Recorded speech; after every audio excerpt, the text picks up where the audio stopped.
This is the Brian Kelly Press Conference, presented by the Louisiana Farm Bureau Federation. The work that you do in the off season and all the preparation and to watch your process take place over a period of time is what excites me. As the Tigers return home to face the Bruins of UCLA inside legendary Tiger Stadium. Looking for Lacey, spinning. Lacey has it. Left corner of the end zone. Touchdown, Fighting Tigers.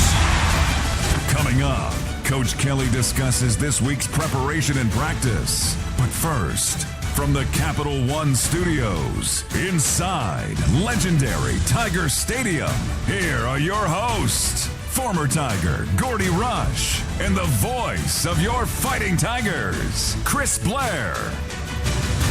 Indeed, Tiger fans, welcome in. It's another Brian Kelly press conference as we lead you up to, again, the big out-of-conference matchup, Tiger Stadium. We'll talk about that coming up. LSU going to host UCLA, just the second meeting ever on the gridiron between the Tigers and the Bruins. It'll be the first time, obviously, that UCLA has come to Baton Rouge. But before we get to that, as we lead you up to 12 noon, Brian Kelly will take the podium at the team room over at Football Ops for the press conference.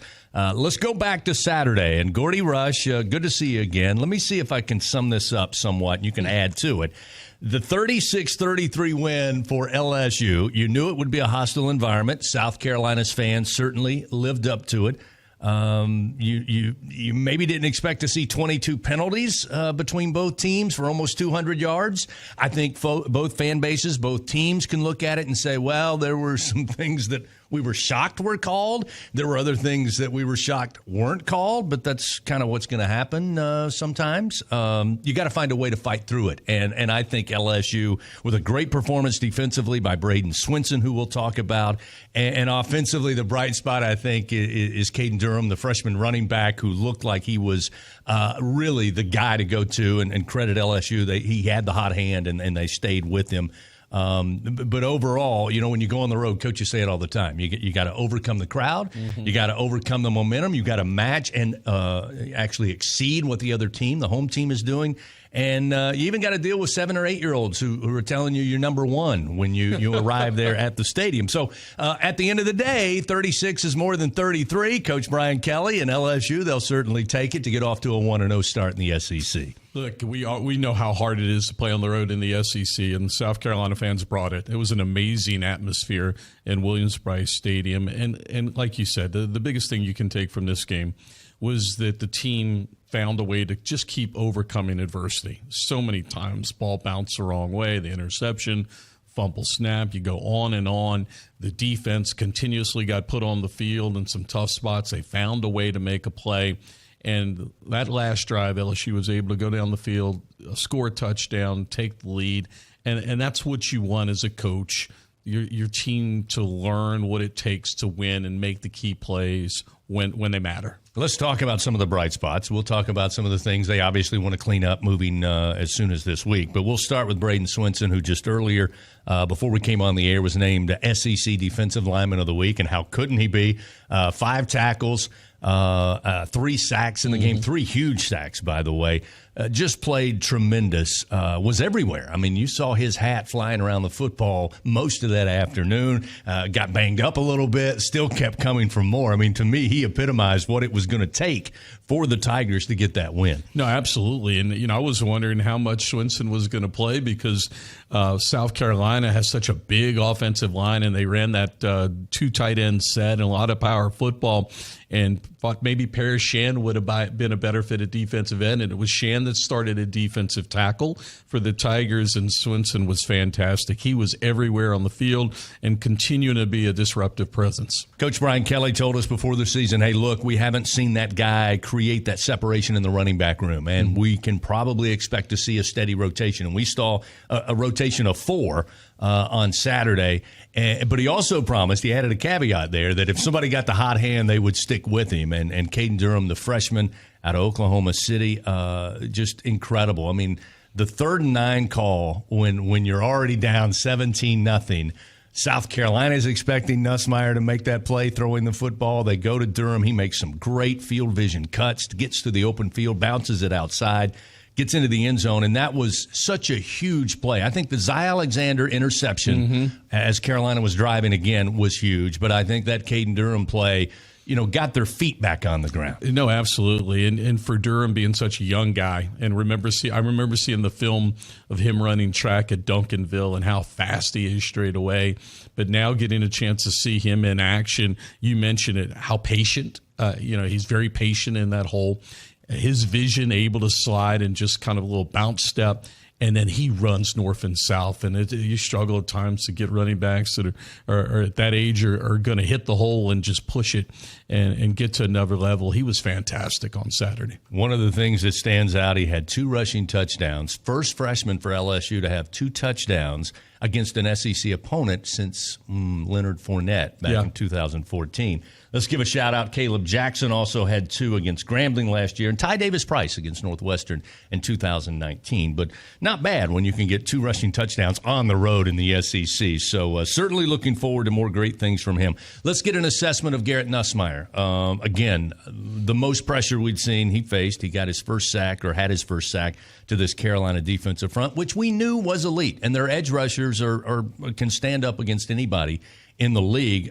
Your thoughts overall of how Garrett managed the game and, again, led the Tigers to victory? He battled. He took some shots. I mean, again, the second game in 3 games this season where Garrett has really taken some shots, but he continued to battle. I thought he did a really nice job under pressure, buying himself some time, finding some creases to throw the football, and then obviously made some real clutch throws in the fourth quarter when they needed him most. A couple of big throws to Mason Taylor. Congratulations to the junior tight end. He now is the record holder for most receptions by a tight end in LSU history. Our good buddy Richard Dixon held that post. I'm sure Richard was excited to see that record finally fall. But again, Mason Taylor, Kyron Lacey, the number 1 targets. Took a little while before Lacey got his first catch. It happened to be that touchdown in the first half. But after that, he and Mason Taylor really able to give Garrett Nussmeier some big plays in the passing game. Yeah, no, let's not forget Aaron Anderson as well. Aaron Anderson made a huge seam pass. You talk about Garrett Nussmeier.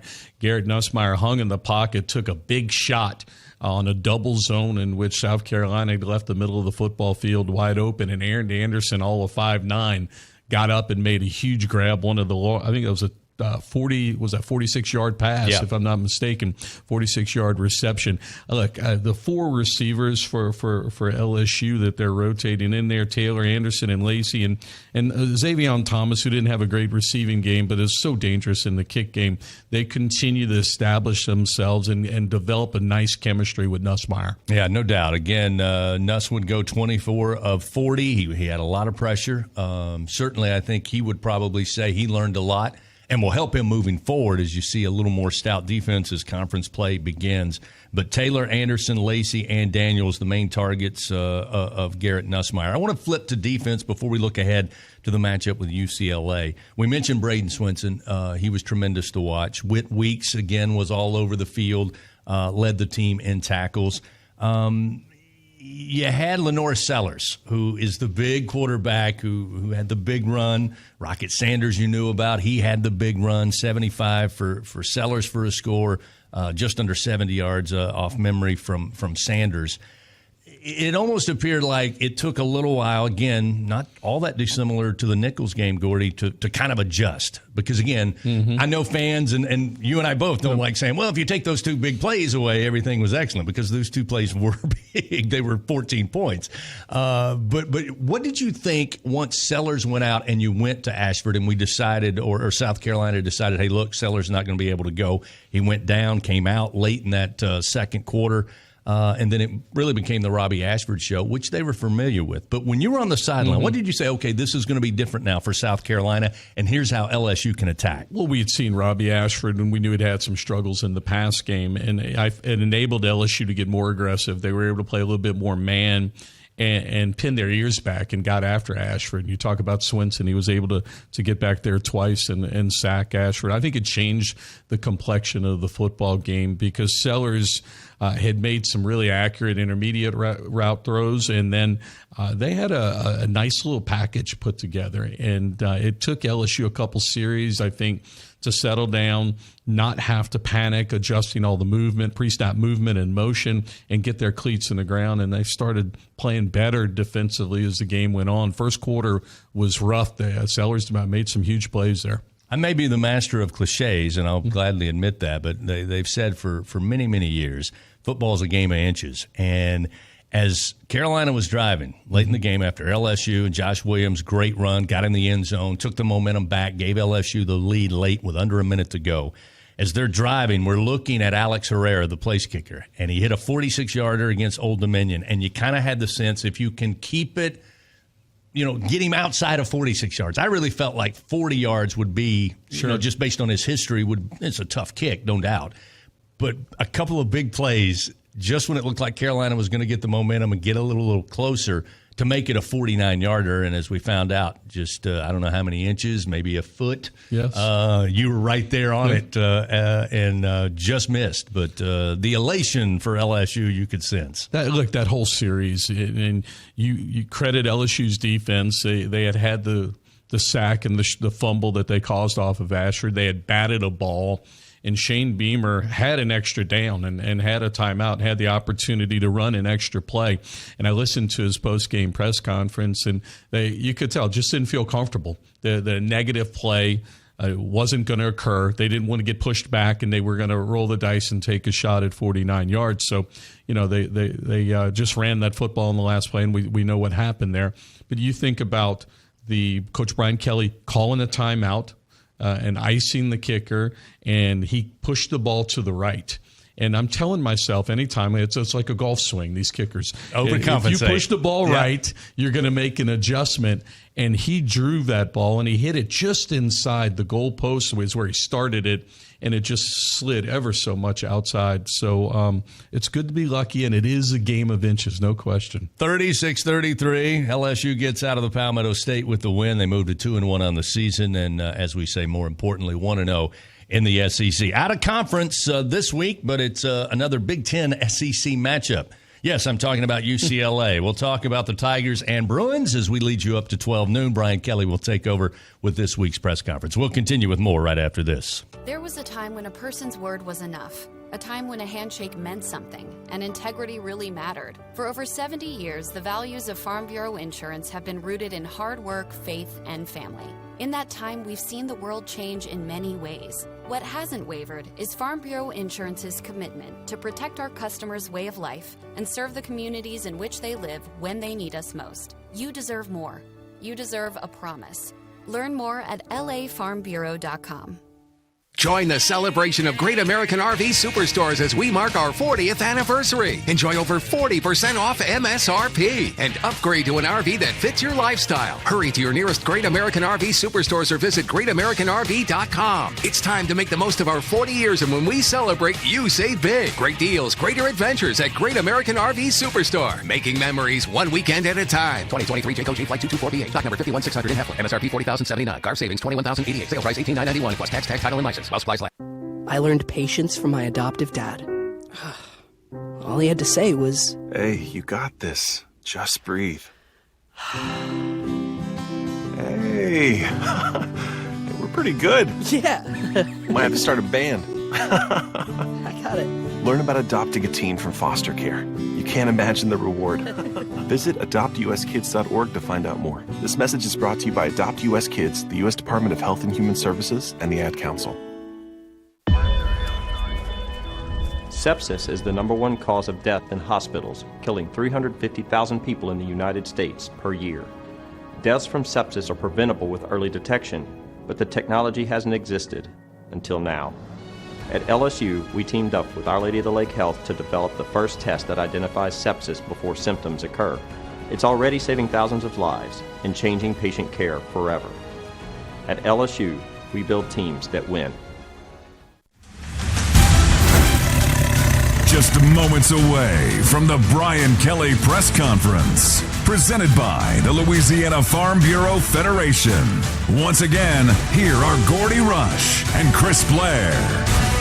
Coming up on Saturday afternoon, LSU will welcome in the UCLA Bruins. And, hey, I'll tell you what, it was a 4-hour game, 3 hours and 59 minutes this past Saturday. But let me just say this. We cannot blame our buddies in TV. That was just a lot of flags, a lot of conferences. As I mentioned, 22 penalties, almost 200 yards. And it seemed like every time the flag came out, there was a little bit of a discussion, and it went nearly 4 hours. Hopefully, we won't have that type of game. But UCLA coming into town, they are 1-1 on the season. They opened the year across the pond in the Pacific at Hawaii.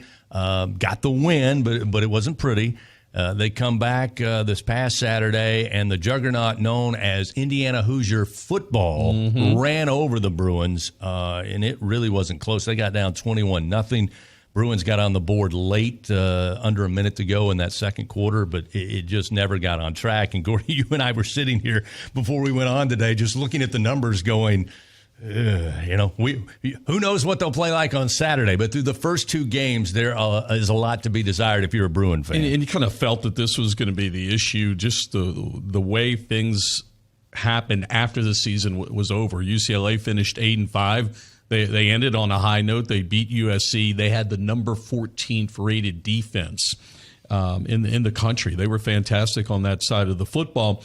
And they split roles with the quarterbacks. They had a veteran in Ethan Garbers, and Moore was a kid. Dante Moore was a 5-star guy they started off with. He struggled. They wound up with Garbers. Well, anyway, long story short, Chip Kelly wound up taking the Ohio State offensive coordinator job very late in the process.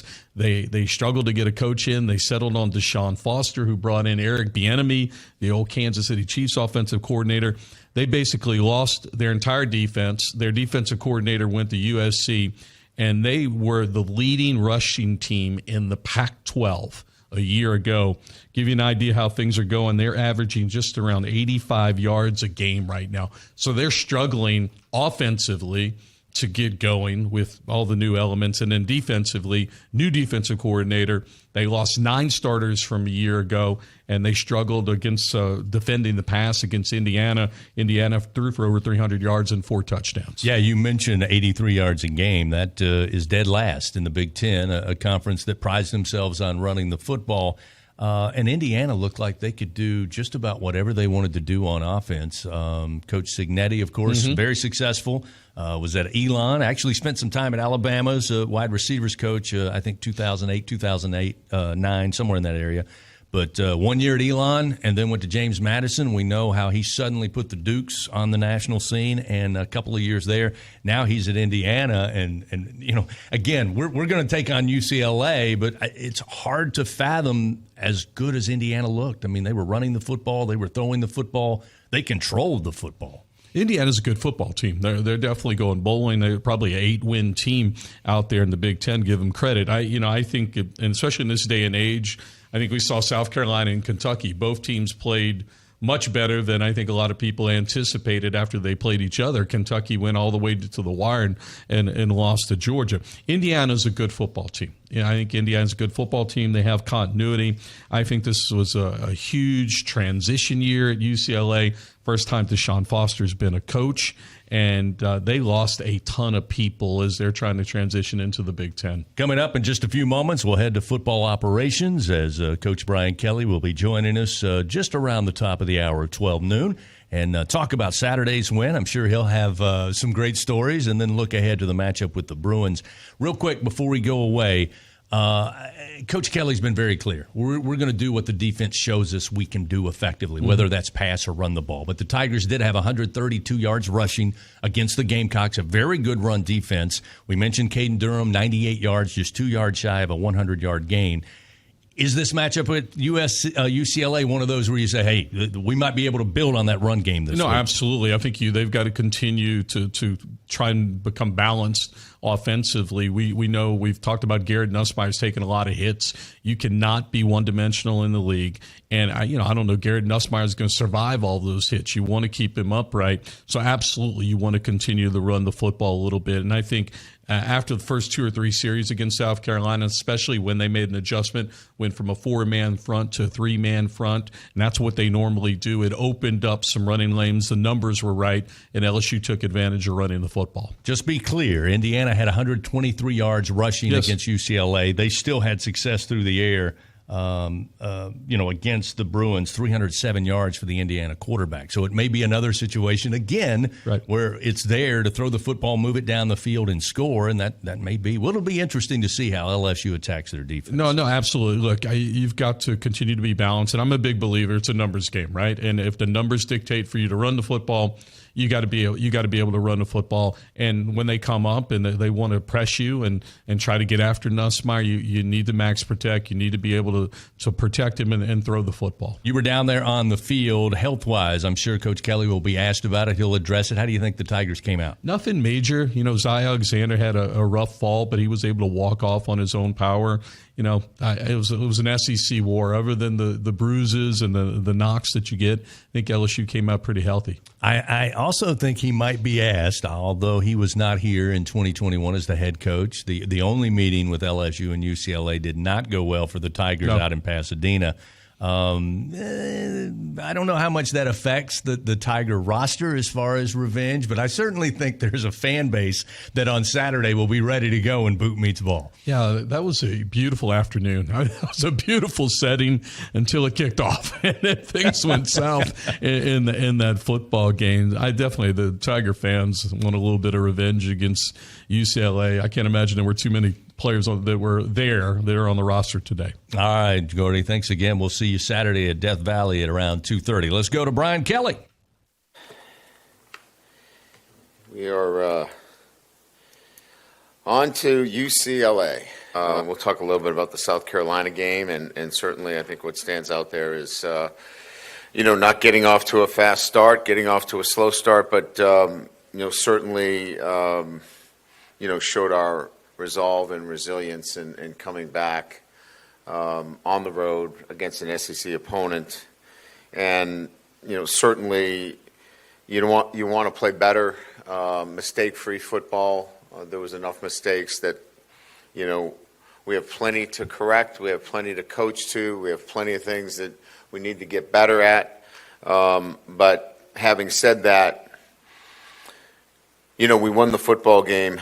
We outscored them in the second half, and in doing so, we're able to come up with a hard-fought victory on the road. Certainly, some individual performances. We had a young freshman come in and play really well for us, and Caden Durham.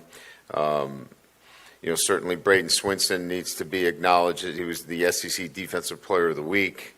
I think what's important is, from, an entire team standpoint, to win games like that, you have to understand habits have a lot to do with it. Winning's a habit and losing's a habit. And if you have losing habits, you can't win those games. This group has the right habits. Now we have to be able to clean up the things technically. And they really come down to three things. Personnel, the coaching of the schemes themselves. Are we in the right schemes for our players? And then the preparation of such. And so it's one of those three things, and so we have to consider all those three things moving forward relative to the personnel, the schemes themselves, and certainly the preparation. And that's the work that's in front of us. We have to continue to work towards that. And look, when you have two first-year coordinators, they're learning their personnel, who they want to use, who are the best 11 in each situation. And then what schemes put us in the best position to succeed.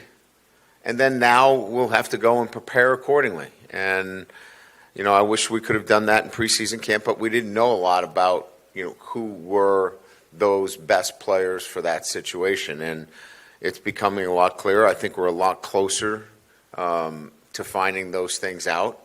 And we continue to look for getting better in those areas. So that's the South Carolina game. There's a lot of things that have to get better there. We'll get them better. as we kind of transition to coming back at home against UCLA, a team that, obviously, we played in 21.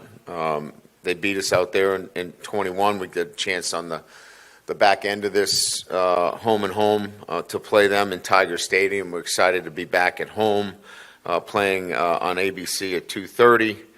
And, a team that has a lot of veterans. I mean, it's incredible when you look at, just playing a South Carolina team that had 6th-year players and 5th-year players. This defense has a number of similar players in terms of, I don't know that there's a freshman or a sophomore on their defense. This is a veteran defense, a lot of guys transferring in, a lot of veteran players on their defense. Big defensive linemen, athletic linebackers, Medrano's all over the field. And then from a defensive backfield, guys with a lot of experience on the back end of their defense. Garbers, the quarterback, transferred from Washington's played a lot of football. And they've got some talented receivers in Sturdivant and Flores. Harden is rushed for a lot of yards. He knows their system well. Eric Bieniemy is an outstanding play caller, veteran play caller. Again, I look at, this kind of matchup with a team that, they're going through the same thing. They've been at it, 2 games, right? They've got 2 games, and, Deshaun Foster is certainly UCLA grad. He loves his program. He's going to have them playing well on the road. And, again, this is a lot about us and how we clean up the things that we need to clean up to be a better football team, playing against now, a Big Ten opponent. That wants to obviously go on the road, and as we've seen, everybody's going to play their best against LSU, so we'll be prepared for that. So that will open up the questions. Coach, the schematic and personnel changes you made on defense, did they have the desired effect, and do you plan to stick with them moving forward? We haven't, we're going to look at everything, and we're still in that process of evaluating everything. Right, in terms of what we're coaching, how we're coaching it, what players need to be on the field in certain situations, what does our, offense look like in certain situations. I mean, all of that needs to be looked at carefully. I think we've done a deep dive on all of it, but I'm not ready to kind of publicly talk about what we're going to be doing moving forward. Hey, Coach, a lot of discussion about the 2 interceptions South Carolina had and ran back. They were called back because of penalty, in particular the second one. What did you see after looking at it? I saw a push-off in the USC game that was never called late in the game against USC. So you get my point, right? I mean, there's calls in every game. I didn't stand here in front of you guys and complain about that call. Right? I mean, we could take every game that we play and we can micromanage every call that wasn't called or was called. They look like fouls to me. But I'm not here each and every week, to complain about calls or not complain about calls. Games are won by the players and lost by the players. If it gets down to that, call me out on it. You win and lose at the end of the day based upon coaches and players, and the other things I haven't seen in my years coaching that officiating decides a game. Ryan, is your feeling coming out of the game any different, or what you have to work on, other than the fact, is it colored by the fact that you guys won the game? I know you said, winning has become a habit, but otherwise, how you felt about the way you guys performed, is that any different based on the fact that you won by 3? We beat South Carolina on the road in a sold-out stadium in the SEC against the team that beat the pants off of Kentucky, who played Georgia right to the end. So if we want to do that game, I guess we're going to beat Georgia by a lot. If that's how you guys want to play this thing. The reality of it is it's hard to win on the road. And given the fact that we made a lot of mistakes, we still found a way to win that football game. That's incredible resolve and resilience amongst your group. To keep your group, your young guys together. We had a lot of freshmen out there. We had a lot of young guys playing, and they kept playing. They kept believing. I can build off of that. Do we want to play cleaner? Yes. But at the end of the day, that was a good South Carolina football team. That was a good defense. We scored 36 points, and I think everybody watched the game. We didn't score inside the 5 twice. You just score those 2 touchdowns, which are, I think, an 87 or 88% chance of scoring touchdowns in that area. That's 50 points. So we're not that far off. We're not that far off. And if we make the 2 plays that we should make, just, being fundamentally sound on the 2 run plays, we're going to give up less than 250 yards in total offense. So we're really close, and I'm not here to make you guys feel better. You guys are going to evaluate it and write the way you write it, but I know what we see, and I know how we feel about what we need to do. We left 14 points out there and could have scored a lot more and scored 36 on the road when we were down. We took control of the game in the second half with all those mistakes. Over here on your right. Hey. So as you prepare for your second Big Ten opponent in the first month of the season, wondering, do you think the value of these games to a power conference team is improved when ostensibly a team from the SEC could lose every single one of its non-conference games and then win the SEC and still get in the 12-team playoff? Yeah, I think that analogy is valid, but I don't know that that's particularly, likely, because to lose to 2 Big Ten teams and then win the SEC championship seems to be a hard reach, right? I think these games were scheduled way before, the conference realignment, and so, I don't think that really had the kind of thought process. These were games that were, really thought for. The USC game in particular was a kind of a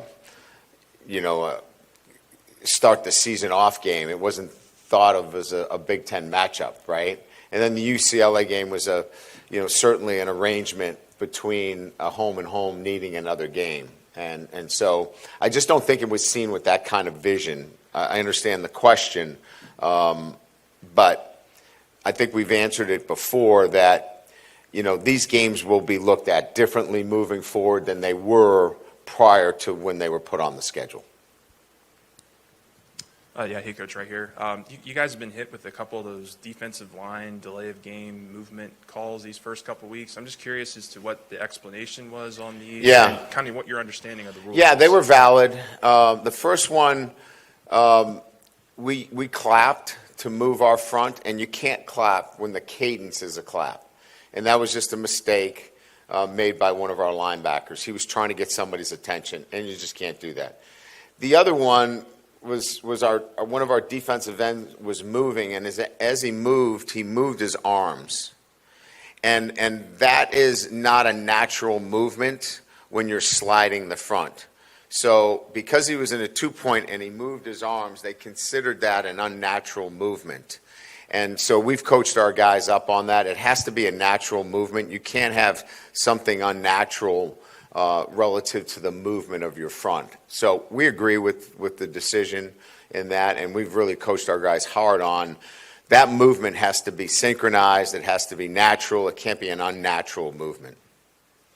Hey, Brian, could you give us an update on injuries, Zai in particular? And then I understand your point about, figuring out the personnel. I guess, could you explain maybe in depth why that is necessary, what it takes in seeing game film versus just fall camp? Yeah, again, I think when you have first-year coordinators, they're still figuring out their personnel, and as they're putting in their packages and getting into game situations, this is our first SEC opponent, and going on the road in that kind of atmosphere, you want to be able to see how your guys hold up to those situations. And I'm not saying we're making wholesale changes, but, they get a chance to evaluate their personnel. And the big takeaway here is when you're making mistakes, it is, are you putting your guys in the right position? Do you have the guys in the right position, right? And then are you preparing them for those scenarios? It can only be one of those three things. And so all of those are on the table. So this isn't about a press conference that Coach Kelly's making wholesale changes. It's just one of the three options that we have to be able to consider, as well as, do we need to do things differently relative to particular schemes? Look, I've already made it clear. We've left 3 touchdowns on the board inside the 5-yard line. We have to clearly look at that scheme. We have to look at what we're doing in that area. That's on coaching, right? And so all of those things are on the table that we have to clean up from that perspective. And there was another part of the question? Yeah, I mean, I think we look pretty clean. Zai was much more, he lost his wind more than it was anything to do with his knee. Hey, Brian. Harold Perkins there, kind of moving to, I guess, strong side linebacker? Yeah, that would be the best way to put it. Okay. What did y'all think about him playing back there? Is that really similar to what he was doing last season? It was similar. It's not the same. We're asking him to fit in the box a little bit more than he did last year. He was strictly an edge player last year. But I thought that there were some good things to build on, right? I thought he started to feel a lot more comfortable. He was in the action a lot more. There's growth there. I know he felt better and more comfortable. I think he would like to have a couple of plays back, maybe the first tackle of the game, had a chance for a safety. There's some things that he'd like back, but I thought by and large, I think he started to feel a lot more comfortable in playing and making some plays and playing with great energy. So I think that the first glance at it in terms of where he played at the SAM, I think we walked away feeling like, okay, we made some progress here. Brian, when you guys went back and watched the film, did you guys feel like Caden did enough to maybe be the first running back off the board for you guys going forward, or at least for now? Yeah, I think that's yet to be determined. I don't think we're at a point where, he's going to be the guy. I think we're still going to have all of those guys that are going to be part of it, but he certainly saw the things that we were looking for. Look, they were running some things inside with their tackles that were kind of cutting off our combination blocks, which required patience to bounce at, and he really saw it well and was able to, obviously get the ball outside. And, that's, you can't teach that, right? I mean, you can talk about it, you can say, hey, this is what you need to do, but you got to just naturally see it. And so the vision, the wherewithal to do that in game, obviously is a positive for him moving forward. Coach, have you heard back from the SEC offices on that punt play? We'll get it here within the next hour. We have not gotten back the voiceovers from John. We'll probably get them within the next hour. And with Aaron Anderson, in what specific areas of his game has he improved as a receiver since he's had a really good start to the season? It's everything. It's everything he does in his life. Going to class, being on time, his practice habits, framing the ball, catching the ball. It's just everything. It's just the natural maturity that comes with being in the program. You could see it coming, had a sense that this was going to kind of begin to show itself for him, where there was going to be more production because his process was so much better. And I think that that's going to continue for him. Garrett's done so much right. Is there anything, you spoke to the red zone issues, is there anything there that you see that you would like him to tighten up? Well, certainly. I mean, I think everybody, the quarterback is going to be the most scrutinized position in college football. Look, Garrett, I think he leads the country in touchdown passes. We have no chance to win that game unless he makes some of the incredible throws.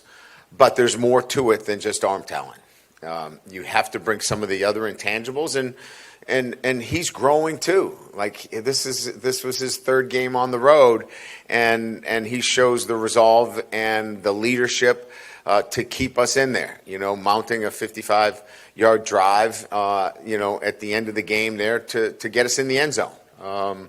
So, look, I mean, we all have to get better. Coaches and players alike. He does as well. We got a talented quarterback, but he knows that there's some growth there. And the great thing about it is there's not a more committed guy on our roster. We've got a lot of committed guys, but Garrett's so committed that he's going to work at his craft. Yeah, Brian, considering the opponent Saturday and the atmosphere in the conference game, and I guess a hyped-up crowd, do you feel like you learned more about your team this past Saturday than the first two games combined? Heck yeah, absolutely. You learn so much about, look, just being on the sideline and listening to your team and how they're handling setbacks, like snapping the ball, when you're not supposed to snap it. How are the other players talking to him and propping him up in that situation and making sure that he can bounce back from that. And just hearing the positive talk on the sideline when we're down. Kyron Lacey's going up and down the sideline, when we took the lead in the fourth quarter, saying 8:56, remember 8:56 against USC. So you learn that this group understands that there's so much more to this game than just between the lines. It's between the ears as well. And it's a group that wants to do well. They know what they have to clean up, but you learn so much about a group. When you have a resilient group like that, you want to coach harder. You want to do more for them and make sure that you eliminate. Because if you eliminate those mistakes, like I said, you could have put 50 points or more on the board. And if your run support and structure is better, you eliminate those runs and they don't get into the 30s. So that's why our staff is so anxious and excited about getting back out on the practice field. And Coach over here, so right here. So the defense, I know that was a positive performance from Saturday as far as rushing the passer, were able to get the quarterback 5 times, forced 3 fumbles. So what can you say about the improvement from just the ability to pass rush and get to the quarterback and make some of those splash plays? Yeah, I mean, look, whatever the narratives are, I can't control them, but I know what I look at, right? And I know what I see, and what I see is a defense that internally, especially when we all thought that, our defensive tackles were going to be a problem for us, they're playing fundamentally sound football for us. Our ends, Swinson was named the SEC Defensive Player of the Week. Savion Jones is playing really well. Gabe Relaford is playing as a true freshman. Womack was hurt. We'll get him back. He adds to the depth. We were able to move Parrish Shand inside to help with that. That front is doing very well. And then we know about the talented 3 linebackers. It's about continuing to build the back end of our defense and continue to contest catches, be sound in run support with our secondary. But more than anything else is create havoc. And we did that. We got the ball out. We came up with turnovers. We came up with key stops. Obviously, we talked about the bad snap. We come up with a field goal stop right there, which was huge in the game. We get the interception from Zai. So there's a lot going on there. We're not there yet. There's no doubt. But we are making the progress necessary with the group of guys that we have. We're making the kind of progress where I feel like we're not there yet, but we're getting closer. So continue to rotate a lot at safety this week. Did you think you found something in particular? Deshaun Spears, how would you evaluate sort of first time in an SEC environment like that? Yeah, I mean, first time, he wasn't put in a lot of high-stress situations purposely. We wanted him to get into the game. We played a lot of one high. We kept him in the middle of the field. I thought he did a nice job. We'll continue to develop him. Major Burns played a lot more safety because we're playing with the Buffalo package with the Sam linebacker being in there instead of the star. But at first glance, it looked pretty good. There'll be other guys that will play there as well, but we were pleased. Mason Taylor, it seems like when you need a play, you're kind of in a rut. It seems like he comes through pretty often. How nice is it to have a reliable tight end like him to make those catches? No doubt. I mean, and we even talked about at halftime, we probably could have targeted him with all of their actions led by their linebackers downhill. There were more opportunities for him to get the football, maybe in some third down and short situations that we needed to target him even more. And, I think he had 8 to 10 targets. But I think what's exceptional about him is his yards after the catch. He's been able to do some really big things for us in yards after catch. And obviously he's got a great relationship with Nussmeier. He sees him. He knows where he is. He's looking for him. He's been great in line. He's done a lot of things for us that sometimes don't even go noticed other than the passing. With Garrett, he's shown a real ability to be able to layer throws and to put balls over linebackers' heads even under pressure. That was the one throw to Anderson that really stood out to me. So how has he been able to improve in that area of his game? I think that's always been kind of his strength relative to his accuracy, and he's not afraid to put it in tight windows. He has great confidence in his ability to throw. We call phone booth throws, right? Throw it in a phone booth. And he's okay with tight coverage because he has just a great confidence in his ability to put it on somebody. I think it's just the continued development of, not all throws in those situations are green light throws. Some of them have to be checked down, some of them, and he's learning that. And the great part about it, as I said earlier, this is his third game, and it's only going to get better. And that's what I hope our fans see, that you've got a quarterback that after 3 games is leading the country in touchdown passes, and he's only going to get better. Yeah, so we count back. So the red zone, the white zone, and the blue zone, like on the flag. So red, white, and blue. So red 20, white 10, blue 5, and in. So red, white, and blue zone in terms of the scoring zone for us. Yeah, sorry about that. Yep. All right, thank you. Coach Brian Kelly with this week's press conference. A couple of notes to take note of, and that is that relatively healthy for LSU coming out of that slobber knocker in South Carolina in the win over the Gamecocks, and they should be ready to go. Hopefully get a couple of guys added back to the roster, ready to go for UCLA coming up on a Saturday afternoon. The kickoff just after 2:30 at Tiger Stadium. It'll be the Bruins and LSU. We'll continue and some final program notes and then wrap it up here on this Monday after the Brian Kelly press conference. NIL is dominating the college sports scene, and LSU has positioned itself at the front of the pack. But to remain competitive and stay ahead of the rest, we need your support. Bayou Traditions is the official NIL collective of LSU Athletics. Join the tradition and become a member by signing up online at BayouTraditionsCollective.com. Members receive exclusive access to LSU student athletes that you can't get anywhere else. Help ensure LSU remains a leader in the NIL arena. Sign up today at BayouTraditionsCollective.com. There was a time when a person's word was enough, a time when a handshake meant something, and integrity really mattered. For over 70 years, the values of Farm Bureau Insurance have been rooted in hard work, faith, and family. In that time, we've seen the world change in many ways. What hasn't wavered is Farm Bureau Insurance's commitment to protect our customers' way of life and serve the communities in which they live when they need us most. You deserve more. You deserve a promise. Learn more at lafarmbureau.com. He's got a seam. He's down the near side hash.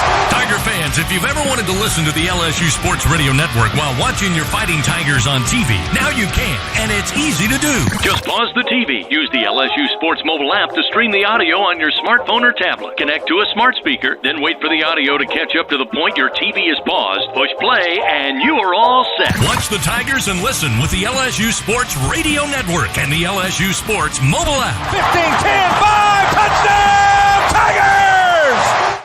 When are 3 letters more than 3 letters? When they represent 14 storied universities, generations of tradition and unbridled passion, stadiums and arenas swelled with diehard fans, more than 260 national titles, thousands of All-Americans, and hundreds of Olympians. And the one conference where every catch, shot, swing, and stride just means more.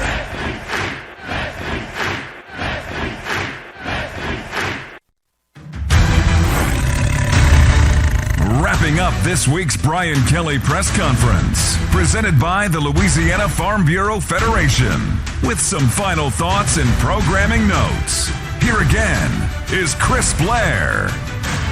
This coming Saturday afternoon, second meeting all time, LSU will be hosting the Bruins of UCLA inside Tiger Stadium. Coming up this Thursday, we'll get a great scouting report on the Bruins. Once again, Coach Brian Kelly with the Brian Kelly Show, live from TJ Ribs. It'll get started at 7 o'clock. Hope you'll come join us, have dinner, talk a little Fighting Tiger football. If you can't make it out, you can tune in, of course, all across the state on the LSU Sports Radio Network and on the LSU Sports mobile app presented by BASF with live free streaming. On Saturday, we'll get it started at 12:30. Kicking off LSU Game Day, Hunt Palmer, Marlon Favorite, Brandon Taylor over in the Bud Light Fan Zone at Tiger One. We'll get our broadcast day underway, leading us up to that first kick. Again, Jacob Hester, Gordy Rush, myself will have the call of the Bruins and the Tigers inside legendary Tiger Stadium, once again with kickoff after 2:30. Thanks to Gordy Rush sitting in once again today. Thank you for joining us. Hope you'll do it again this coming Monday for the Brian Kelly Press Conference.